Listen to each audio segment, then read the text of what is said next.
everybody. This is Robyn Leslie with onlytheinspired.com, and I have the amazing Kemi Joseph here. And so we're going to find out about what he's doing with purpose-driven entrepreneurs. And so in a couple of minutes, describe who you are and how you help people.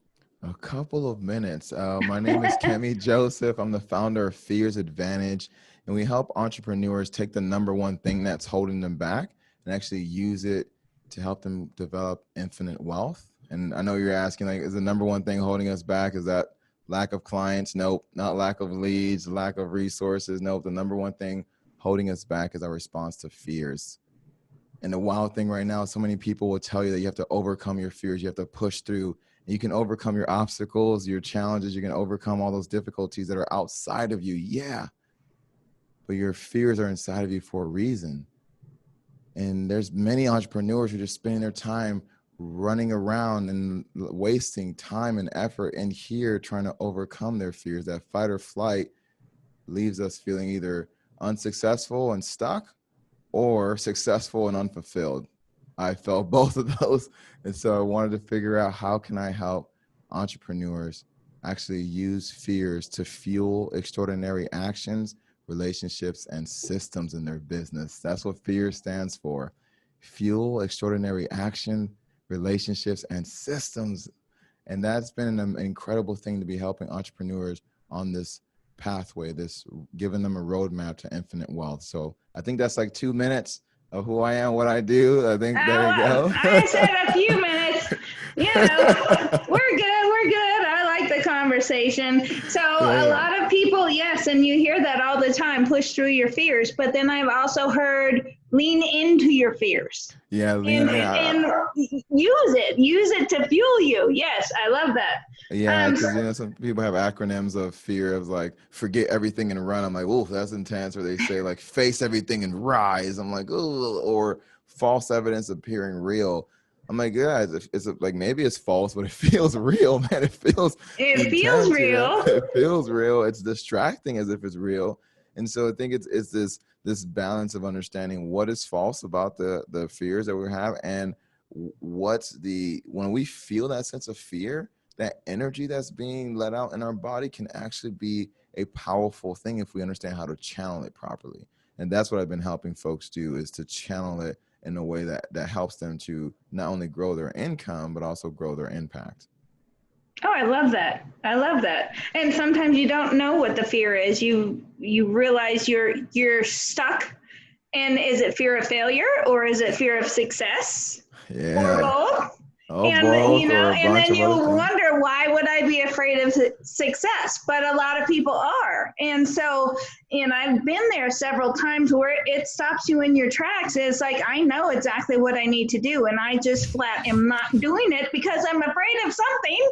Yep. And that's exactly what it is. It's very interesting to be considering that of people, who find a fear of success. It's like, okay, if I think that by becoming more successful in my business, I'm going to have less time with my family, less time for my self-care, then I'm not going to make the calls that I need to grow my business. I'm not going to make the investments in myself or in my staff that is going to allow me to grow, right? So it's very interesting for us to be paying attention to those. And as you said, a lot of folks don't even know that they're spending. They're like, I'm not scared. I'm like, okay, what about how much time do you feel frustrated or stressed or confused? You don't know which decision to make. They're like, oh crap. It's like, yeah, that's a symptom of fear. It's like, if we're confused, we're like trying to like decide, am I going to do it wrong? That's another version of failing if I did the thing wrong. So it's a very interesting thing to see people have this tug of war. And once you can bring it to their attention, it's like, oh, okay, I can stop having this tug of war and actually use this energy to be more productive. And then I actually do then have more time with my family, more time for myself, more time for my clients, which means then more time to make money. Whoa, like, what a concept. We're in business to make money. Let's let ourselves make money. Mm-hmm. Mm-hmm. Fear of asking for the sale. Fear of asking for the sale, or even fear of asking for help. And that's what I'm saying. Like it blows my mind that we can keep going on this whole conversation, these different stacks of fear and people generally have multiple of them at the same time. So it's really helping folks to identify them and their own process for utilizing them, which starts with how do we change the meaning of them? Or how do we change the meaning of our fears so that they can be something that's helpful versus something that's hurtful? And the wild part is I've done a lot of work with social emotional learning, which is like the foundation for us being well-adjusted human beings. And unfortunately, you don't need to develop, like, you don't, there's no like qualification that says, are you a well-adjusted human being before you become a business leader? Like before you start your business, before you become an employee, right? Like, let's just take a step back there. And I've literally worked with students in schools for that reason, to make sure that they can be well-adjusted human beings by the time they graduate. Because then at least what I find is there's a lot of times where I'm helping kids learn the same thing that I'm teaching adults. And it's like, whoa, and there's just less tolerance for it at the adult level. It's almost like an assumption that you're supposed to have it. And the businesses are not trying to invest in that. They'd rather invest in training somebody with technical skills than training someone to be a team player or to respond to failure and be able to bounce back, right there. This is a real conversation to make sure if we truly want the success we're looking for in life, we have to be able to manage our emotions better and use them to get more of what we want out of life and give more of what we want back to other people. Absolutely. Right. And I think there's a whole new generation who hasn't known failure, right? They weren't required to try out for the t-ball team or the baseball team or any of that, and they got a trophy even though they lost the games. Yeah. Or they called the games because it was such a ass whooping. And so it's like, all right, we're going to call the game so nobody's feelings get hurt. But Yeah. that is part of growing up, and you have to fail, and get back up and realize that you have to try again. Yeah. And a lot of times we try and make it so easy on our kids where they're not going to fail because we'll just give it to them. Yeah, and I think it's this idea of trying to protect them. And I think, if we look at this generation that we protect, it's a response of if somebody said, I raised my son out of my own insecurities, right? Like, so we as adults experience a different world than our kids are growing up in, right? It's a world where a lot of things, a lot of the bullying and the harassment kind of went undocumented. It's like, oh, boys will be boys, kids will be kids, and people have scars, and scars will be scars in that situation, right? So it's interesting that I think we're trying to protect our young ones from that, and it makes sense. Maybe we're being overprotective. That's it's a whole other conversation. It's like, where's that middle ground that says we are going to fall down, and instead of trying to avoid falling down, how do we teach our kids to get back up?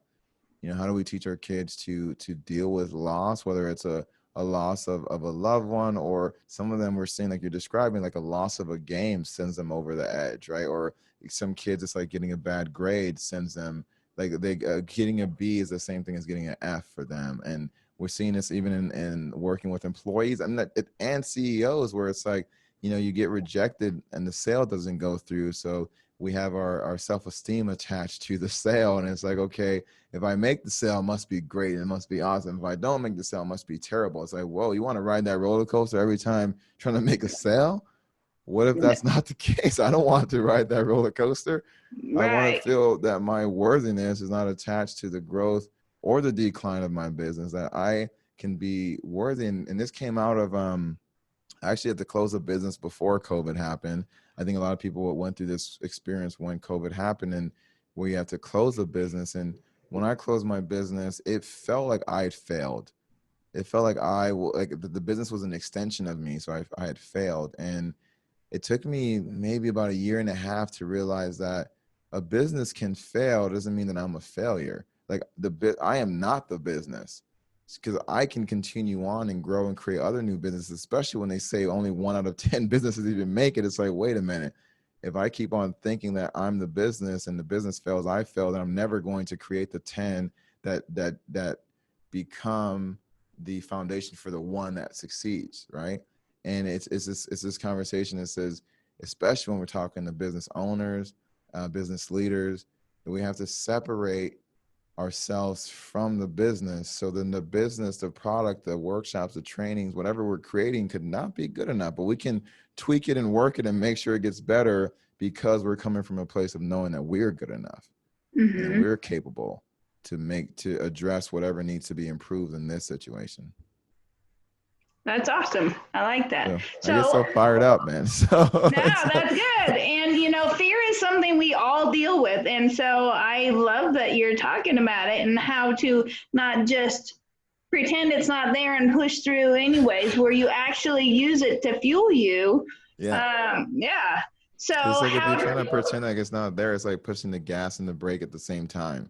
Right? It's just like good luck. You can maybe get to where you're going, but it's going to be a way more stressful and it's going to be a way more difficult process than if you just allow yourself to drive when you're driving. And if you need to take a break, hit the brakes. And one of my partners in this business, Brian, he said, why don't you just put an hour of your day on your schedule and write it in there as, here's my time to worry. If you really want to worry, just worry for a solid hour. Put it all at 4 p.m. Go for it. From 4 to 5 p.m., you worry about everything that can go wrong. After that, you move on with your life. Right? So it's like, and people are laughing. It's like, yeah, what if we just talk about fear and put it in its place and say, if you're going to spend your time worrying, at least be effective with your worrying. Otherwise, you're literally holding yourself back all day and then you don't get anything done. And that's a sad reality of what a lot of folks are dealing with, which is why this whole framework exists. Right. Well, and I've heard that before. You could let it consume your day. Or you could say, okay, I'm only going to give myself this little time to stress, to try and figure out what I'm doing. But after that, I'm going to, work through it. I have to move forward, but I'm still allowing myself to feel these things, but I'm not letting them consume my whole day. I'm asking them how they can help me, and I remember I was doing a competition. So I'm a speaker. And I was doing a speaking competition, and the grand prize was in more stages and more opportunity, more visibility, so then I could grow my brand, grow my message. And I remember in between the preliminary round and the semifinals, I kept having this voice that was like, "You're not gonna win. You're not gonna win. You're not gonna win." And I was trying to push it down, right? I literally teach this, and I'm like still getting like, I'm trying to ignore it just for the time and. Shut up. Keeps fling the little bit off your shoulder. But I realized and then it recurred to me that these fears is trying to protect me, right? It's trying to protect me from not being disappointed or not making a fool of myself or whatever else is trying to protect me.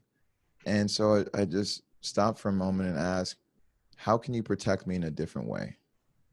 And you should my body just literally relaxed. I was like, oh, wow.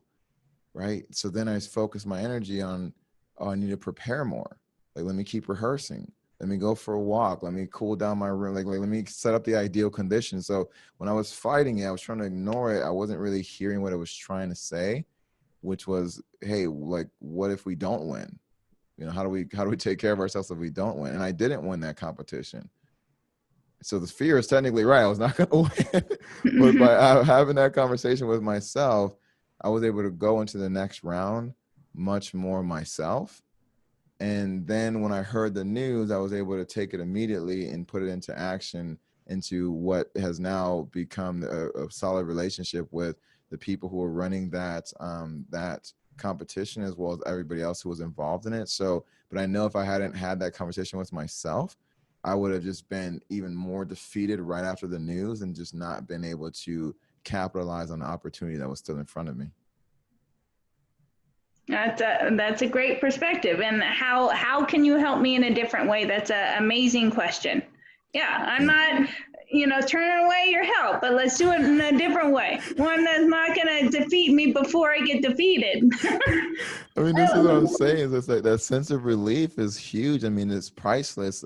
If we look at ROI, right, we're talking to business people like, oh, should I go to your training, whatever. It's like, let's just talk about ROI, right? If you spend, I don't know, the average person is probably 5 or 6 hours a day stressing. And let's just say 3 of those are during your workday. How much is your work hour worth, right? How much is your professional hour worth? And if we're putting that in perspective, saying you're spending 3 hours a day stressing, worrying, frustrated, anxious, whatever version of fear you're experiencing, and that's 3 hours a day. So that would be 15 hours a week.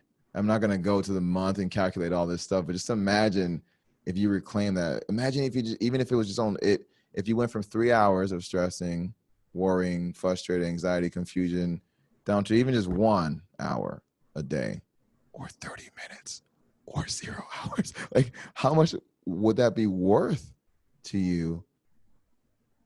That becomes priceless to me, because then I'm able to turn those 3 hours into money making hours during my business hours. And if I'm stressing when I'm not at work, I get to turn those 2-3 hours into time with my loved ones, time to relax, time to actually enjoy all the things I've been working for. I might as well be able to enjoy them. So that's when we start talking about this concept of infinite wealth, that's what we're talking about. It goes beyond the money we're making. It goes beyond financial freedom to make sure our lives feel wealthy, that we have the time and the talents to give to those we care about, and to leave behind the legacy that will allow those to flourish behind us.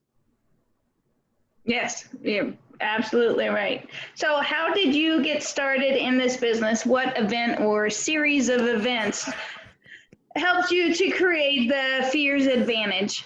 Man, that's a big question. So let's see if I can. Well, I think some of the ones I've been outlining, losing a business, losing competition. It's interesting for me that if we go back to the beginning, right? I was a kind of kid who I was not emotionally balanced when I was a kid. I mean, in fact, I was the kind of kid who got expelled out of my fourth grade class for throwing chairs. I mean, I'm serious, like throwing chairs across the room and just constantly acting out, getting suspended. So back then I was labeled emotionally handicapped. And just recently somebody said, Kemi, sounds like you're an empath. I was like, man, empath sounds way better than emotionally handicapped. Man. Like, empath sounds like I have some kind of skill set. Empath sounds like I can do something, versus emotionally handicapped sounds like I should be locked away, as I was. And it's interesting to then be to think of that journey from being that kind of kid to going to being a well-adjusted adult. When I realized that I'd been told so much to oppress and suppress my fears and to suppress my emotions, that's what anger management was like, just, hey, ignore it, like keep it down, versus use it. Once I saw that using it was way more effective and long-term sustaining, it was like, oh, I need to tell everybody this, because yeah, they could expect it from me, who's somebody who was dealing with emotions from an early age, but like, we all have emotions.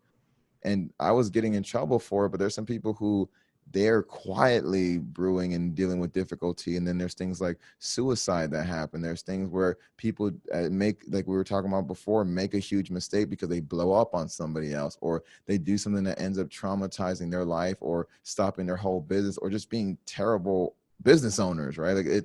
I could see it, and it's all coming back to how we're dealing with our emotions. And those are the experiences that help me say, okay, there's something here, and I want to be able to help people. And that dabbling around fears and looking at how people were using it, and going to workshops like Tony Robbins. I love Tony, and just thinking about how do we switch our attention, how do we switch our focus, how do we switch our physiology. It all came back to emotions and what we can do with that. So that's all the genesis of F.E.A.R.S and of the F.E.A.R.S advantage. And the last piece I'll say about this is, everything around F.E.A.R.S, besides forget everything and run, that's the only actionable statement that comes out of F.E.A.R.S, right? They say forget everything and run, or they say face everything and rise. Like, those are getting closer to action versus saying something like false evidence appearing real. That doesn't help me. Like, trying to do that false evidence appearing real, like, that doesn't help me get rid of it. I'm not going to run away from the things that I want so much in life.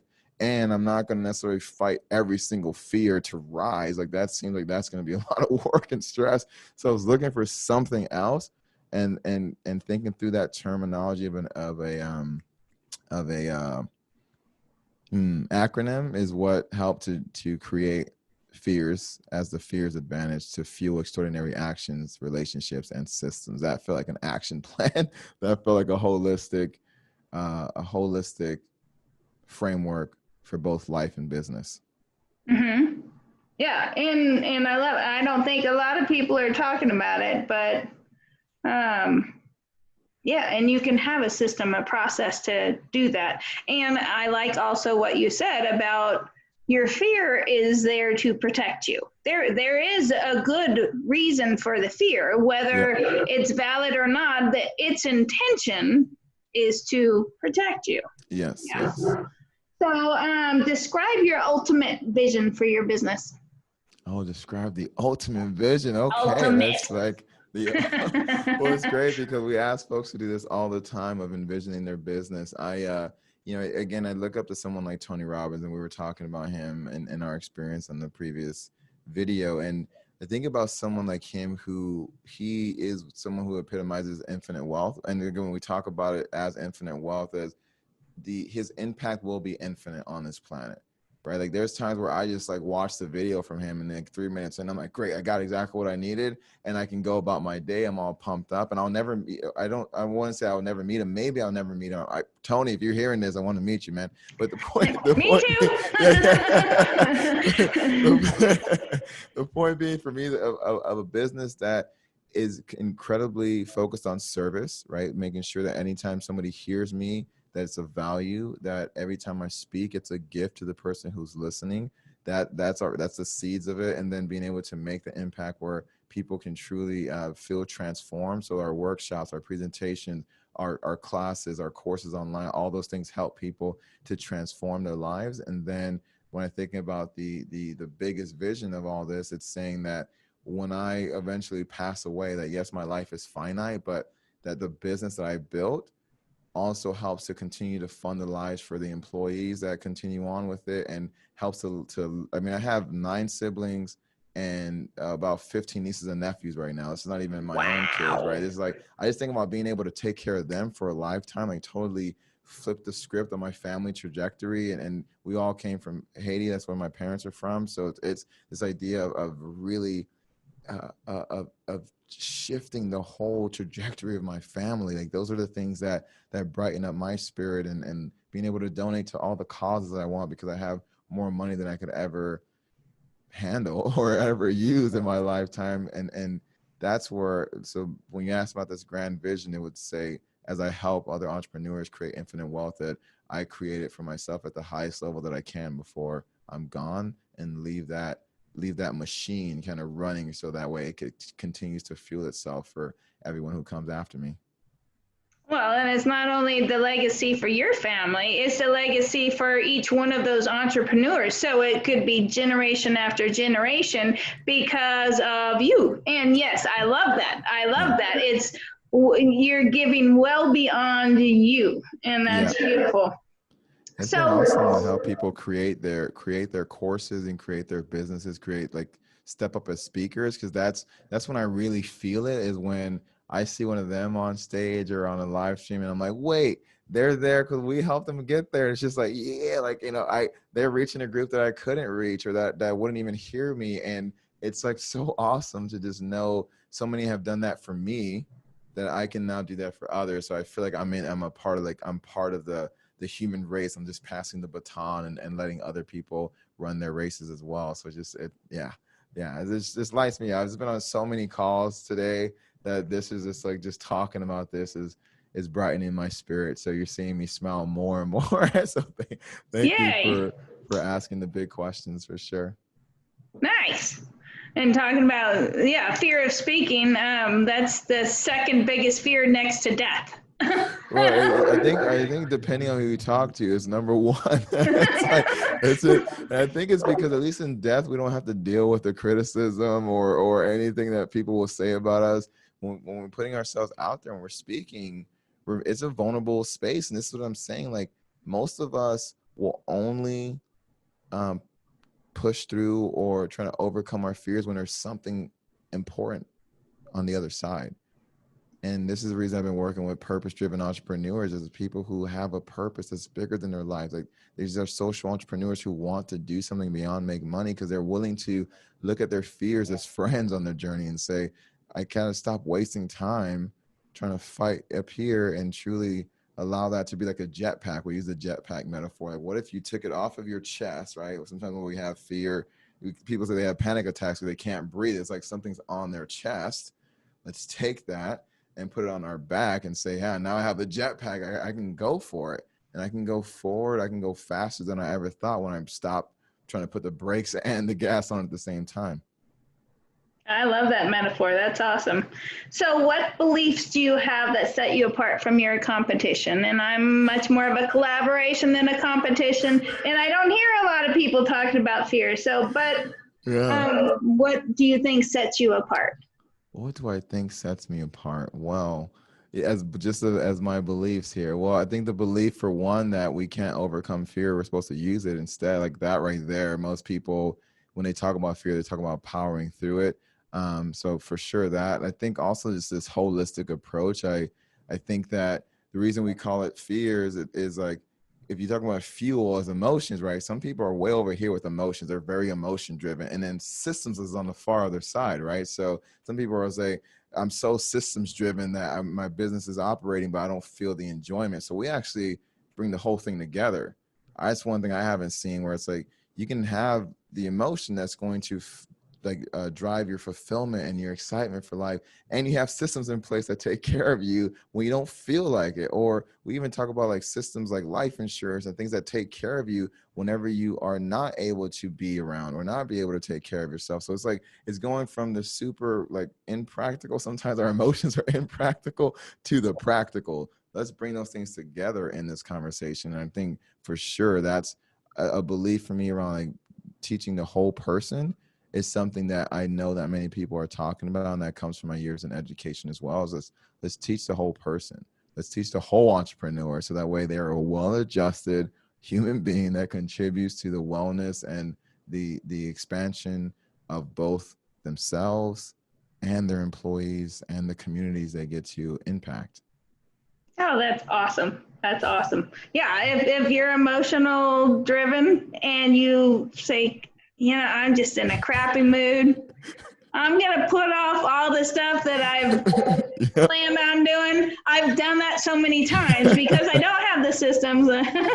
Oh yeah, trust me. And it's funny because like when they're on one scale or the other, depending where I meet them, it's like I can tell who's kind of more systems driven, and then I can tell people who are more emotion driven. I'm like, let's show you how to balance out, because it requires us to still be building, to feel extraordinary, to take actions that are extraordinary, and build the relationships as well. So either person or either category, if we look at just those two categories, we all need to feel extraordinary. We all need to take action and to build relationships. And so this is a fundamental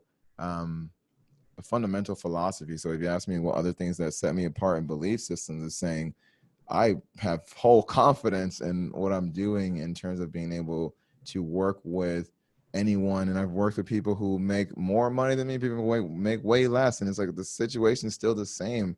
If we're losing all of our energy in the battle of our fears, and then that's terrorizing our relationships, that's disabling our actions, then we're not going to go anywhere regardless of what plateau we're at. So let's kind of lift that. Let's again take the brakes off and allow you to truly grow in the way you envision yourself growing. Oh, that's just amazing. Yay. So what was the hardest thing to overcome when starting your business? Fears. Fears. Funny how that happens, huh? Well, I think, yeah, I mean, that's it myself. I mean, it's especially expectations, right? Tony talks a lot about this, but this is like a big promo for Tony Robbins. So, we talks about expectations. I've launched products before where it's like, oh, I think it's supposed to do this, and boom, right away it's supposed to reach the goals, and then the expectation is not met right away, and it's easy to then get dissuaded or to get defeated. And what if I could change my expectations, which will then re-energize me to actually work harder and to put more of my potential into it.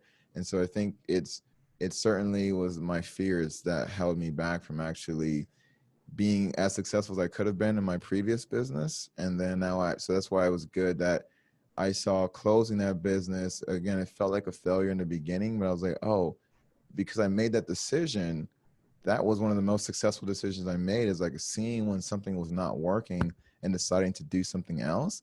And so Fears Advantage is a new business that I've started since I closed my other one, relatively new. And it's like, wow, I already feel and I've already seen results that I did not get in my other one. It means I've taken the lessons and I've actually built this current one in a completely different way. Like, that's learning right there.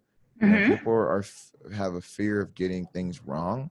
And I turned the word wrong into another acronym, right? I love acronyms, as wrong as wisdom revealing our new growth. Wisdom revealing our new growth. So from that perspective, even if I make a mistake, if I figure out the wisdom there, now I can also reveal what's there for me to grow and learn.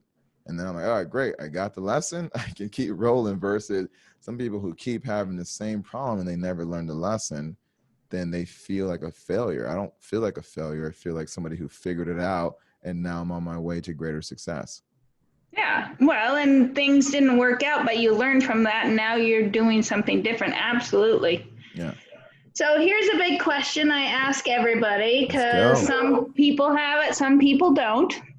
So do you have the support network of friends and family encouraging you to do this, or is this something you feel obligated, committed to doing no matter what anybody else says? Both.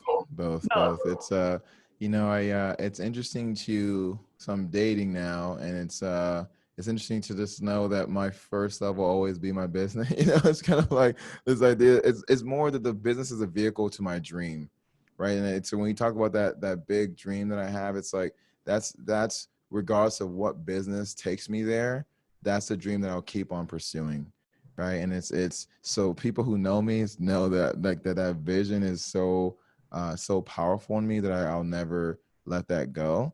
Also, though, I just have an incredible fortune of aligning myself with the right people, and building the relationships within my family, and even in the romantic relationships in the past that have supported me in doing that, and continue to help me to learn and grow and see things that I may not, see my blind spots, and that way I can really address them, and continue to evolve as a human being and as a leader. So I would say the answer is both. And if I was still doing it on my own, I would be as convicted. I would just have to find a new group to support me, basically. So yeah.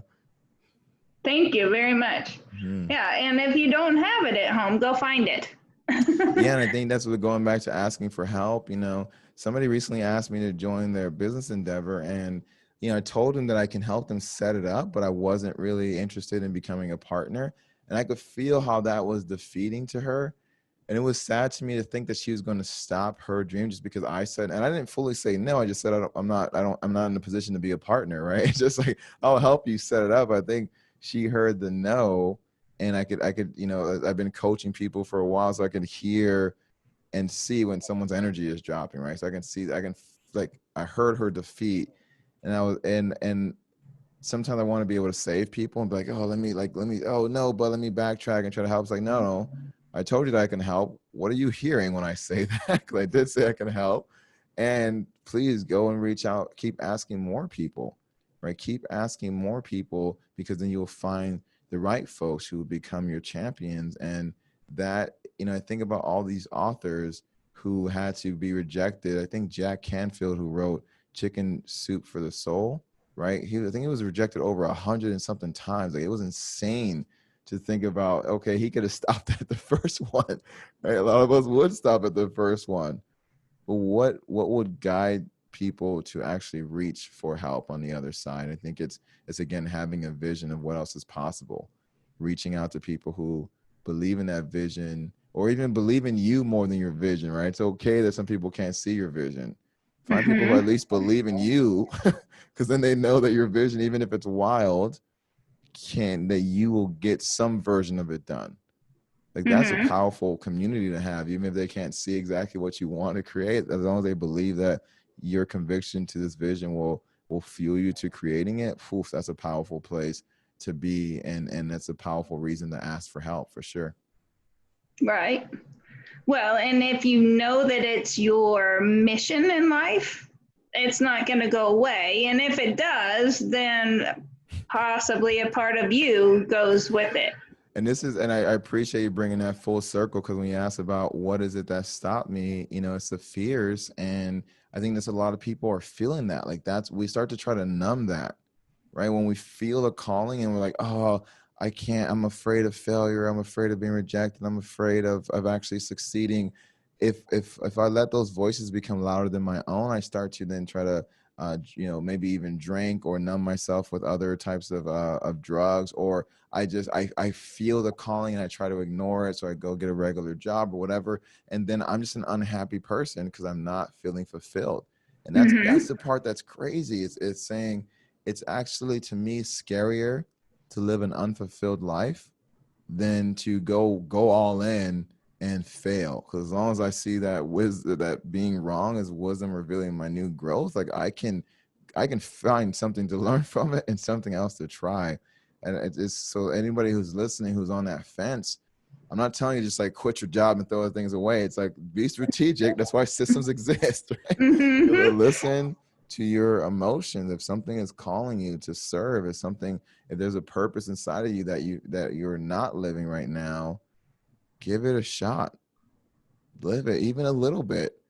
You don't have to do a full-on business to teach somebody what you know, to help create something that will help other people. You can start small, and that will allow your emotional being, your confidence to start to grow a little bit more. And then you're like, oh, okay, I can actually do this. And just know it is hard, right? You know this, Robyn. Being an entrepreneur is not for the faint of heart, bro. It's hardcore. So this is exactly why we talk about fears, to make sure people don't follow the game too early, because it's half the journey of being an entrepreneur, just sticking around long enough for people to find out what you all have to offer. So you better be able to be in this game for the long haul. And I just love to know that more people are tapping into their passions and living an inspired life because of you and your work. And I love you tell your story of having gone through all these different trainings and being told what to do and being told you have to do it this way. Like, no, I can do it my own way. I can do it in a way that will help other people. That takes courage. That takes the ability to say, okay, this may not work out the way I think it's going to work out, but I'm going to go for it anyways. That's beautiful. And I thank you for that, because then you are also being an example of what you're asking folks to do, which is reach out for speakers, for folks for help, reach out to your community, grow something together with others while growing yourself. So just thank you for being an amazing example. And you were also saying before that your fears would stop you, and you have started to figure out ways to get through that and to actually use them to your advantage. So thank you for being an example of that as well. Well, and one of my biggest fears, so I created this Only the Inspired thing 3.5 years ago. Yeah. And it was such a big thing. And because of all those trainings, and I don't want to take too much of your time, but I got myself into so much debt, and then I felt like, since it's such a huge thing, I'm not a little visionary. I want to raise the vibration of the planet.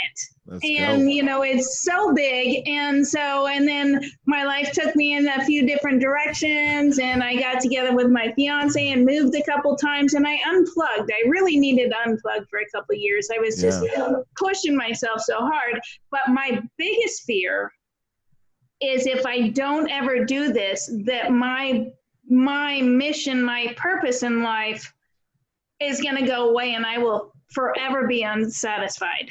Because I know that it's so big, and it's a very big vision, and it's not just me, and I don't want to personally help raise the vibration, but with connecting with other coaches together, we absolutely can. But the fear that's pushing me now, I can't wait till all my ducks line up in a row. I have to push forward, because if I never took the steps to do it, I would just be forever sad. I really would. I would be so disappointed in myself forever.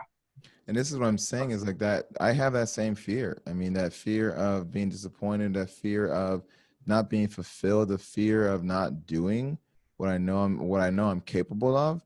That fear drives me, right? That's people say, Kemi, you work so hard. It's like, yeah, because I have a huge dream, man. Like, it's like, I know I'm not going to complete it all right now, but the fear of not giving it my all is something that inspires me. Like again, that I don't know if you ever heard this, but they're saying physiologically speaking, our body doesn't know the difference between being excited and being anxious. Like it is the same chemical response. Like mentally, we have a different perspective on it, but it's like the chemical response is the same. So it's like, wait a minute, the same thing that's anxiety or excitedness is the same in my body. Okay, well, if that's the case, then what if I can change it in my mind instead of being anxious or scared of something? What am I actually excited about? Usually I get nervous about something if it's really important to me.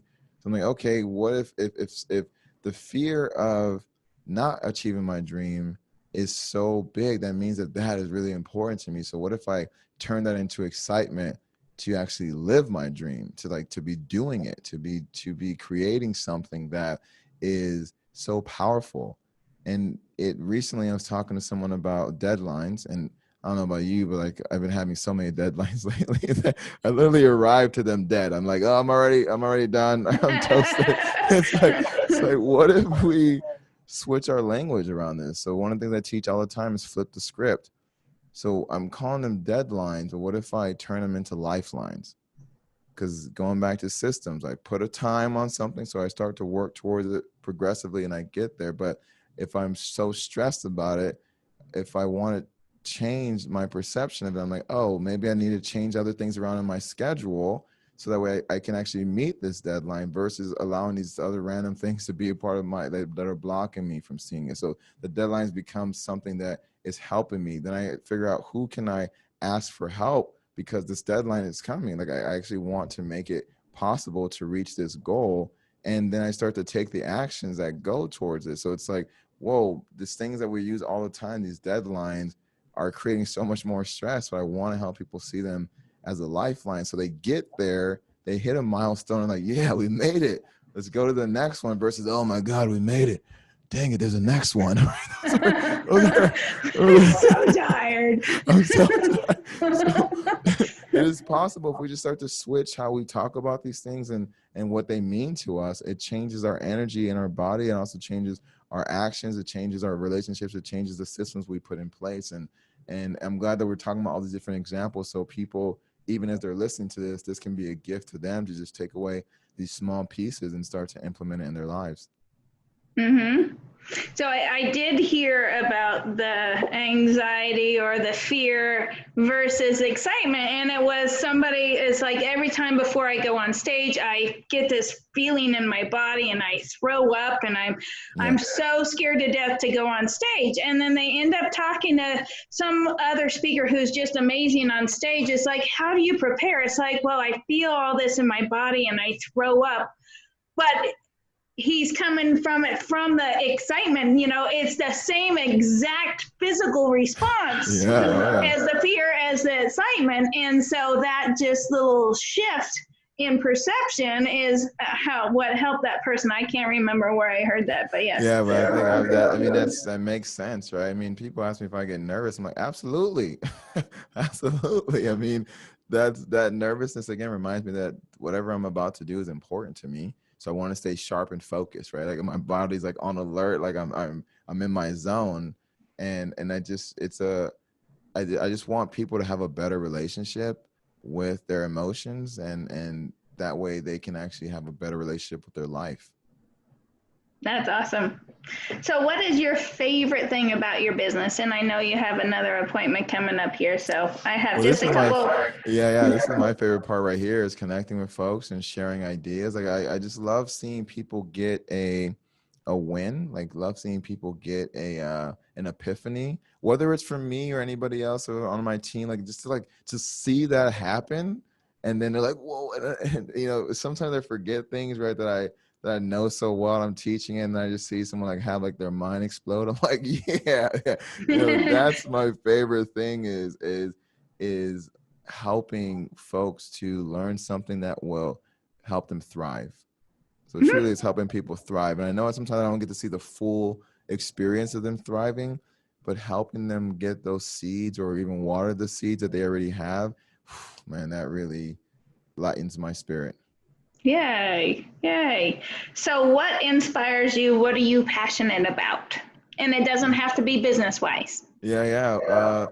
What excites me? What am I passionate about? I mean, this is the reason I was saying before about, the business can be a different vehicle to the dream is like, I think in this part of my life, even with COVID, I'm home more than I was before and all that, is I get a chance to bring more of myself to my work, right? I'm a performer. I'm a thinker, as you can tell. I am an engager. I'm a connector. I just feel like because I get to do my own thing and people are enjoying it, that it gives me more permission to be me. And I think that's what gets me the most inspired. Like I just get permission to be my silly self, but also my serious and thoughtful and like money making self. I get to be all of it. And that gets me the most excited these days for sure. It's very freeing, isn't it? Yeah. Unapologetic. This is me. Quirks. This is me. Absolutely. Quirks and It's beautiful. all. Yeah. Beautiful. So who inspires you? I think we've probably talked about at least one of them. At least who? You talking about Mr. Robbins? Remember, give us a call.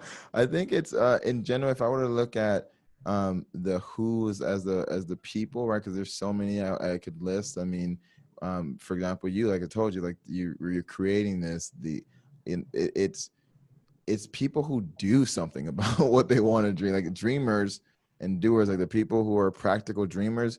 They're the most inspiring to me because they have visions that are big. Sometimes I don't even fully understand the person's vision, but they every day are taking action. Foof, those people fire me up. Those are the people I love to work with the most because they have this journey that they are wanting to see to the end, and they will take pivots and go whatever it is, but they're committed. Like those are the types of people who inspire me anyways.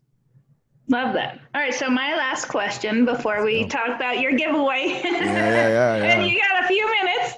Yeah. So if you could leave one tip or a golden nugget for the people listening, and it was the only thing that you could tell them and your only chance to do it. Like your world was to explode in 25 minutes, so this is your only chance, and what would that be? Big question, I know.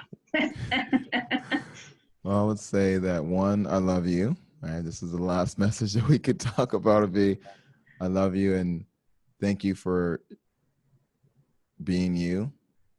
You are enough. And the things you are doing make a difference in this world. Please keep going. Awesome. Do it. Awesome. Okay, so is there anything else you would like to share before we talk about your motivational pep talk that you're going to give away? Yeah, I love this interview. Thank you for the questions. I'm just so fired up. I'm like, I have another interview right after this. I'm like, oh, let's go. So thank you for being a light in my life and just a refresher of my spirit here.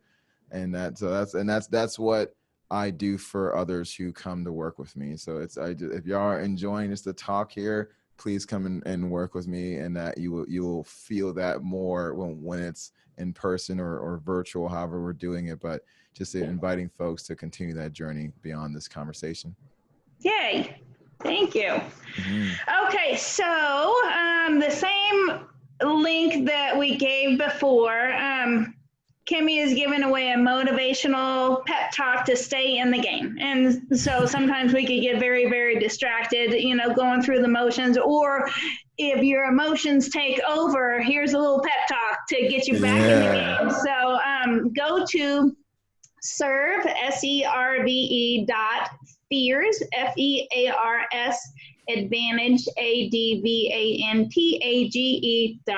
That must sound like a little rhythm there, like we're about to do a cheer. But yeah, it's just like thinking about the things that get me back in the game, and so being able to give a direct motivational pep talk to you. So come and get that freebie and get to know some more about me, and I look forward to learning more about you too. Awesome. Thank you very much, everybody, for being here. Thank you very much, Kemi. Yeah, you are awesome, and what a great smile and soul that you have is just amazing. So anyways, thank you guys. Please share this video to everybody, anybody and everybody that you think need to hear the talk and about fears, and just share it. Share the love. And thank you, everybody. Talk to you later.